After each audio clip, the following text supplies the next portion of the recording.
It is the Locked On Sabres podcast, the Thursday night edition following the Sabres' loss to the New Jersey Devils by a score of 4-3. The Sabres dropped to 6-8-3 on the season with this loss. A ton of interesting things to get to on the game itself. I got a lot of notes on a bunch of certain individuals. We'll go through some of the stats and the personnel for the game itself, the lineup. Jack Eichel injured in warmups if you trust Ralph Kruger, which at this point, I don't really know how you can trust him on anything injury related. Some amazing comments by Krueger after the game that we will talk plenty about. Jeff Skinner healthy scratched for the third game in a row, and now we've got agents involved. So it's getting serious with Jeff Skinner, and the Sabres fall to a bad Devils team. A team they've beaten 3 times already this season, a team they were up 2-0 against, and their Achilles heel comes back to bite them in this game, and it is their backup goaltender. So we will get to all of that today on the podcast. Jordan Hanskin unable to join us on tonight's episode, but he will rejoin us upcoming.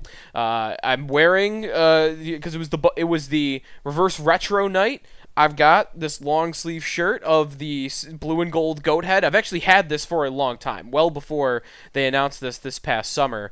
And I've got all the butter knives gear that you could find. I've got hoodie from 26 Shirts back here. Got the old trusty Max Affinity jersey back here as well, for anybody that's watching the podcast. That's something we're going to be doing more of now too, a video component to the podcast. So you can check us out on YouTube and probably Twitch for the beginning here. We're still trying to work out what we want to do with the video component, specifically here at the Locked On Sabres podcast. I'm on Twitter at Sneaky Joe Sports. Jordan is at JR Hanskin, and you can follow the podcast account at Locked On Sabres. Again, the final score 4-3. Just looking through some of the stats in this game. If you look at ice time, Riley Sheahan comes in at 16 minutes and 12 seconds. That's one of the higher totals for him this season, and it was because he was asked to step into the role as number 1 center when it came out that Jack Eichel was a late scratch to the lineup. Now, the reason that Sheahan had to step in as the first-line center is Eichel being injured with a lower body injury. Ralph Kruger said after the game that Eichel got hurt during the warm-up, and his injury is not related to not being at morning skate on Thursday morning.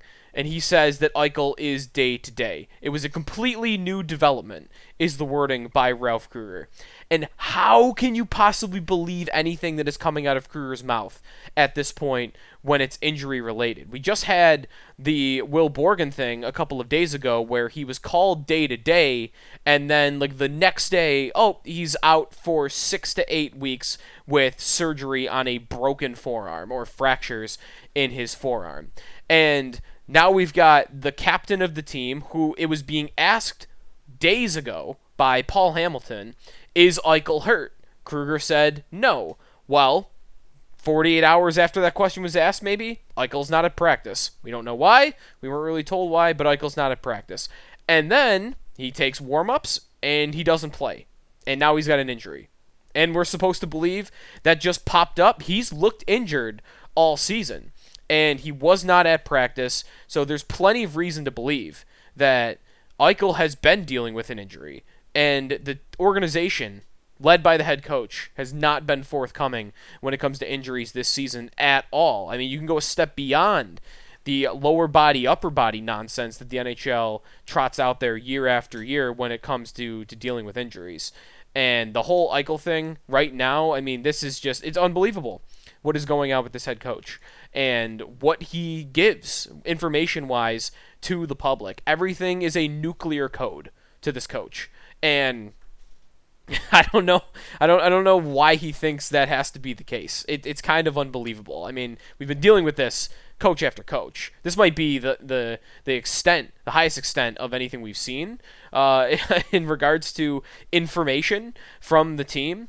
But we're still waiting for a real logical on-ice reason for why Jeff Skinner is not in the lineup or what is going on with Skinner, and we will get to that, of course. In fact, we'll get to that here because that's a part of this point is why isn't the organization and the head coach telling us anything? Skinner's been healthy scratched. Jeff Skinner's been healthy scratched. One of the most important players in this organization due to his contract, which is an 8-year deal that has 7 years remaining on it at $9 million per year. He's not in the lineup. He's not even practicing with the rest of the team anymore because he is now on the taxi squad. Or he's practicing with the taxi squad, at least. I don't think he's actually on the taxi squad. He is practicing on the taxi squad. And the reasoning is what? The reasoning is we want to wake him up. We want to light a fire under his butt. But why is it that need to happen 3 games in a row? Do you truly believe that he's not one of your 12 best skaters? Because that is unbelievable. You can't believe that. It doesn't make nearly enough sense. It's not even close to reasonable that you could arrive at that opinion, even as the Sabres head coach, who has more insight into this than any of us do. You can't arrive at that landing spot for Jeff Skinner. And now again that we have agents involved, we're left to wonder, is there something going on off the ice? I am convinced something is going on off the ice with Jeff Skinner, given that there has been no other logical explanation for why he is not out there and playing in a top 6 role. He has been in Ralph Kruger's doghouse, whether he wants to refuse to admit he knows what a doghouse is in the first place or not. Jeff Skinner has been in Ralph Kruger's doghouse since the beginning of last season. We are going on 85 games now where Jeff Skinner has been in Ralph Kruger's doghouse. It's not a new phenomenon, but this is the extreme of the phenomenon that we have seen, the dynamic between Krueger and Skinner. A lot of questions about this team and this head coach going on right now. Let's get to the game itself. I think the story of the game is Linus Ullmark, Carter Hutton. I think if Ullmark does not get injured and leave after the first period, he was playing unbelievable yet again. And the play he gets injured on is another phenomenal save. He's been great. 5-on-5 save percentage, I mentioned on our last episode. Ullmark is 10th in the NHL in the last 2 seasons. He's been really good. He's been plenty good enough for this team to be competitive. He has been on an 87-point pace as this team starter in the last 3 years when he is playing, an 87-point pace compared to the 70-point pace that Carter Hutton has been giving you. And it is not an accident that Ullmark leaves after the first period and you have the lead. And Carter Hutton plays the next 2 periods and overtime and allows 4 goals. And at least 3 of them are bad goals. I don't know what he's doing on the first one he lets in. He doesn't put his edge into the ice and stop himself from sliding off into no man's land, and it's an easy tap-in goal by the Devils. That was a bad one. And the overtime winner by Pavel Zacha, you can't let that in. It's a wrist shot from it is a good offensive player, and it's a finisher in Pavel Zacha. But we're not talking about Alex Ovechkin. This is a decent offensive player that's got a wrist shot from the top of the face-off circle. And it's not bar in. It's close. It's on the outer edge of the net, but it is glove high. It's not top corner. It's not between the pad and the glove. It is glove high. That needs to be a save, but it wasn't a save because Carter Hutton is not an NHL goaltender. At this point in his career, Carter Hutton is not an NHL goaltender. And this is a second general manager now that has believed that he still is. Now, Botterill signed him at the beginning of the deal, and there was a logical reason to do that. He was coming off a season where he was the best goalie in the league in terms of save percentage. Yes, on a good defensive team by the St. Louis Blues, but you could have convinced yourselves very easily that he could have been a 1A, 1B goaltender with Linus Ullmark as Ullmark entered a full-time NHL career. But last year, you should have seen it. You should have known that he was not an NHL goaltender at this point. And to the beginning of this season, it looks relatively the same. That game they just lost to the Devils is on Carter Hutton. And if Linus Ullmark, who I think, we'll see. I mean, could we trust Krueger anyway at this point? Ullmark's injury is a lower body ailment. There is no further update on the goalie's injury or a timetable. So we're in the dark on Linus Ullmark right now. If that is a serious injury that is going to keep him out for an extended period of time, the Sabres have 2 options. One option is to do something like I argued for the other day, which is trading Brandon Montour to the New York Rangers for Alex Georgiev. A good young goaltender that's not elite, is not a superstar, but has upside and is already relatively good. And is on a cheap contract. He's got 2 years left at $2.25 million. An idea like that. It does not have to be Alex Georgiev, but a goalie they can bring in here to play when Ullmark's not in, and when Ullmark goes out, be the guy that carries the load. They need that goaltender. So option one is to go find that guy. It's to trade for Georgiev or somebody like him. That's option one. Option two is to roll with Carter Hutton as your number one goaltender like you did last season when Linus Ullmark was injured, and punt on the season. If this team goes forward with Carter Hutton as their number one goaltender, if Linus Ullmark is injured, they are punting on the season. Intentionally or not. I mean, they would tell you it's unintentional, obviously. This team is already not talented enough to make the playoffs. The only way they make the playoffs is if Linus Ullmark plays 75% plus of these games and plays at the level he has been playing in, which is the top of his game. If Hutton comes in, you already have a subpar roster skater-wise. Now you are putting in one of the worst starting goalies in the league if he is asked to play that role. And good luck with that. You won't come anywhere near the playoffs if Carter Hutton has to play on a consistent basis. So those are the two options. One is go find a goaltender, try to salvage the season. I don't think they can salvage it. They might think that they can. And this head coach, this will be year two. He might be arguing for that. He might want to take every last shot at this thing that he can. That's option one is to go find that goaltender, and option two is to punt on the season, and that is starting Carter Hutton and having Jonas Johansson be the guy that spells him. That's just not going to work. It'll be brutal if that's what you try. All right, more on the Sabres and the Devils. Casey Mittelstadt, Tage Thompson, Jacob Bryson, Sam Reinhart. I've got thoughts on all those guys. To one degree or another, all had good games.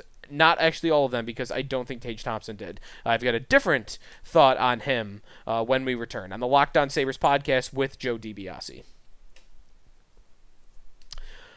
Welcome back to the Locked On Sabres podcast with Joe DiBiase. We are covering everything you need to know about the Sabres, but what about the rest of sports? Now, the Locked On Podcast Network has you covered there as well with Locked On Today. It's hosted by Peter Bukowski, and it's all the sports news you need every morning in under 20 minutes. Subscribe to the Locked On Today podcast wherever you get podcasts.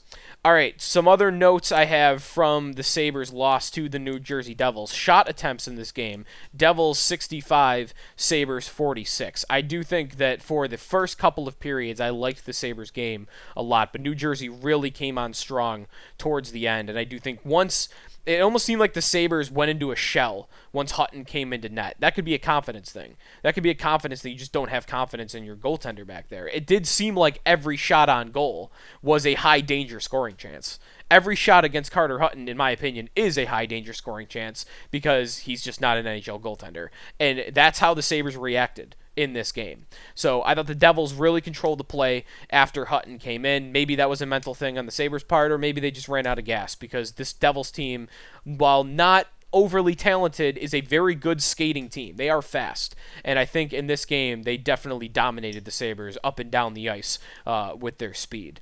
But some positives in this game for the Sabres. I thought Casey Mittelstadt was pretty darn great for the entirety of the game. He gets a goal on the power play. The goal wasn't one of his more impressive plays on the night. It was a good goal. It's Eric Stahl coming out of the corner. He spots Mittelstadt in front of the net. Mittelstadt is untouched by any defender, and he's able to shovel the puck in past Mackenzie Blackwood. Good finish on the play, because you know what? That's not something that we've just been able to assume is going to happen with Mittelstadt in his first couple of seasons. He has fanned on the puck in his first couple of seasons more than any player I have ever seen. So good on him that he was heavy on his stick there, and he made sure that he was going to lift the puck and get it over Blackwood's pad and finish that goal. So a good play there. But he's really driving play. He is carrying the puck. He is making smart plays with the puck. He's passing it at the right times and when he needs to guys that are streaking up the ice, and he is doing a good job carrying the puck himself. There was a very little play in the end of the third period that nobody's going to remember, but the Devils had kind of held the Sabres in for a little bit, and Mittelstadt got the puck, and he was flat-footed at one point, and he had two Devils coming up behind him, both with speed. And Mittelstadt, in 2 steps, was able to get enough speed, in 2 strides, to be able to get the puck out of the zone, and then it ended up going out of play. But that's a zone exit. That's a zone exit in an important time of the game where the Sabres were in a vulnerable position. And it is little plays like that that we are seeing more out of Casey Mittelstadt this season that, to me, warrant him not only staying in this lineup for the rest of the season, if he continues to play like this, but if you have injuries, if Jack Eichel's out and you get desperate at center, instead of putting Riley Sheahan in there, maybe Casey Mittelstadt deserves a crack at a top 6 center position. I have not quite given up, but I've started to think more about the possibility that he is going to be a winger in the NHL. So I would not force him into center unless you really need him to do it. I do think it's a better spot for him to play on the wing and not have to be so focused on the defensive part of his game, because I think you gotta get him scoring. You got to get him creating offense. I mean, that was what he was drafted to do. He has not done it. And I can focus on the defensive game as much as I want. He's never going to make his money in his own end. He's got to figure out how to score. He's got to figure out how to set others up to get assists. And I think on the wing, he'll be better focused to be able to do that. But a great start to the season for Mittelstadt. He has 1 goal and 2 assists in 4 games played so far this year. He needs to stay in the lineup. I believe he will stay in the lineup. He has taken a step forward that Tage Thompson has not taken. Tage Thompson every night continues to look brutal. I mean, we have bad giveaways. We have weird passes between his legs when there's no Sabre in the vicinity to where he is passing the puck.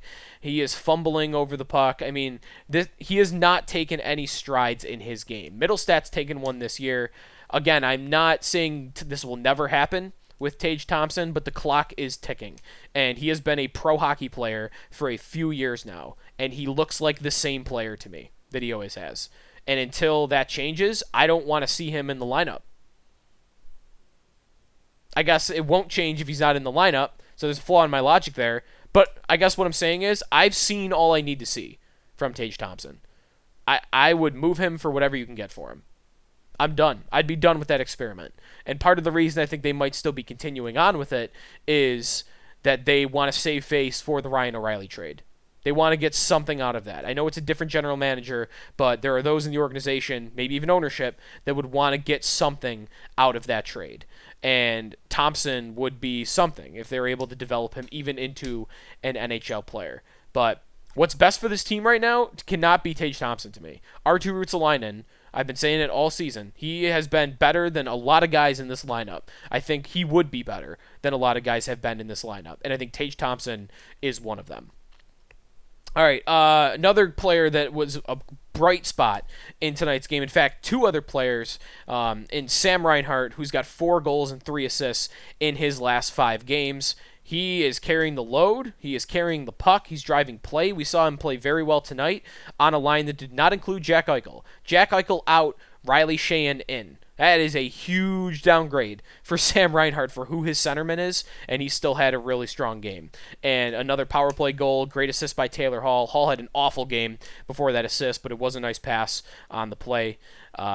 We were seeing a lot of people on Twitter saying, like, this is hypocrisy. If Hall is not sat in the next game, that's when you really know something's going on with Jeff Skinner. Because if they sat Skinner because he's not scoring and he's not creating offense, Hall was having an awful game. And you would be like, okay, well, I guess Hall's got to be sat, right, if you want to stay consistent? But a very good pass on that play, and I think that'll quiet that crowd at least a little bit. I don't want to see Hall sat, but I do agree that if you're consistent with the Skinner thing, Hall sits. But again, I don't think play is the reason that Jeff Skinner has been healthy scratched at this point. Jacob Bryson looked really good, I thought, again. Physical play from this guy, even though he's 5'9". I mean, there's a play on that penalty kill in the third period where he drives one of the Devils forwards out of position, out of the play, picks up the puck, and shoots it down the ice. He is fast, man. Like, their best skating defenseman as it stands today. At least they're fastest. Maybe they're not their best skater. I think Dahlin, his edge work makes him the best skater. But Bryson is the fastest defenseman they have on this team. He kind of reminds me of Brendan Gooley. The ability to jump up in the play while also having the ability to get back when he needs to after he jumps up. I think Bryson has earned a spot in this lineup. And I look at guys like Matt Irwin, who gets worked by Jesper Bratt on that first New Jersey goal. He just turns him inside out. Quick left, right, left. And Irwin, just footwork-wise, he cannot stick with Jesper Bratt. And that's because he's an older age defenseman that I'm not sure has the skating ability to play in this league anymore. And that is a guy in Matt Irwin, a veteran player with no upside to the organization long term, and serious questions about what he can even produce for you right now. He got a crack in this lineup. He got a shot in this lineup before Will Borgen and before Jacob Bryson. Two young defensemen, two former draft picks of this team that have looked good in the minors, that have been waiting for a shot. And you gave that shot to Matt Irwin, 30-plus-year-old defenseman, who's, even in his prime, was a seventh defenseman in the league. He's never been a guy that's been playing 20-plus minutes a night, ever. And he is on the final hole of his career. And you were playing him over guys with real upside, ceilings, that we've been waiting to get a look at. And between Borgen and Bryson, a couple of games each, both have looked really strong. And both have showed that they should have got the crack. And that makes me think about the last 10 years. And we focus a lot in on how the Sabres have not drafted well, and they haven't. They've probably been the worst drafting team in the NHL for the last decade. But how many prospects have come in and out of the organization that never got a shot in the NHL that deserved it and could have become something had they gotten that shot? The answer to me for that question is not zero. I don't think it's zero, because as we're seeing right now, maybe Bryson, maybe Borgen would have never gotten a shot on the Sabres had it not been for injuries, because it seems to me that the organization now, and certainly in the past, has not had the foresight to be able to put young players in the lineup like that and give them an opportunity. They have continued to fill their depth positions, both in forward and on the blue line, with aged veterans on either minimum contracts, or they'll overpay guys like Cody Eakin to come in and fill those spots. They'll never give them to the young players. And I think part of that is it's chicken and egg. I think part of that, of course, and most of it, is probably they just don't have the guys in the organization. They don't have the horses to run that race. But to me, there are some guys, some examples of even when they have the horses, they're not putting them out there. And I think Bryson is another example of that. All right, well, that's going to do it for today's podcast. There's not much more on the game I could dive into. I thought Rasmus Asplund had a nice game again. He's playing on a line that is not going to help him out all that much in Cody Eakin and Kyle Oposo. Curtis Lazar, I thought, looked good in this game. He was physical. He was running around doing his thing. Victor Olofsson finds an assist in this one and plays over 21 minutes. I've been hard on Olofsson, especially 5-on-5, but I thought he had a nice game with Riley Sheahan at center there, despite the fact that Eichel was not in the lineup. I thought Olofsson really did play well at 5-on-5. I don't like the idea of him playing in the top 6 at 5-on-5. That's one of my new things right now, is to optimize this lineup to its full capacity. Jeff Skinner should be getting the 5-on-5 opportunity that Victor Olofsson is getting. Olofsson is producing on the power play. That is it. That's it. All these people that want to prop up Olofsson's development as a reason for why Rochester is so important, for instance. What has he developed since he left Europe to come to North America? When he arrived in Rochester, he was a overall weak hockey player that wasn't good at carrying the puck, wasn't good at generating play in terms of passing. He wasn't the fastest skater in the world. He's a decent skater. He's not the fastest skater in the world. He's not good in his own end. He's not overly physical. But he has an elite shot.